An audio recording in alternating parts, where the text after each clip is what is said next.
Everyone, welcome back to my channel. তো আজকে তোমাদের সাথে আমি শেয়ার করব একটা হ্যাপি অফিস ডে আমি কিভাবে কাটাই। তো ভিডিওটা শুরু করেছিলাম আমি লাঞ্চ দিয়ে, যেখানে আমার দিদি রান্না করেছিল হচ্ছে চিকেন স্টু আর পুঁই শাকের একটা ঘন্ট, যেটা অসাধারণ খেতে হয়েছিল। আমার রান্না দিদি খুবই ভালো রান্না করে।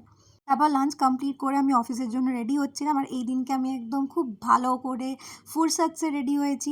তার কারণ হচ্ছে আমার যেহেতু মনটাও ভালো ছিল আর কাজের চাপ কম ছিল। তো কোয়ার্টারলি আমরা এরম 1-2 দিন পাই যেদিন একটুখানি রিল্যাক্সড থাকি আমরা, কারণ আমাদের রিলিজ শেষ হয়। তো আমি কিভাবে এই দিনগুলো ইউটিলাইজ করি বলো তো? তো নাম্বার 1 হচ্ছে আমি রাস্তাটাকে খুব বেশি এনজয় করি অফিস যাওয়ার, যেটা আমি অন্য কোনো দিন করি না। বাট এই দিনগুলোতে আমার রাস্তাটা খুব স্পেশাল ফিল হয়, আর গান শুনতে শুনতে রাস্তার দিকে তাকিয়ে থাকতে আমার বেশ লাগে। সেকেন্ডলি, আমি আমার সেই সমস্ত বন্ধুদের সাথে দেখা করি যাদের সাথে আমার রেগুলার বেসিসে দেখা হয় না।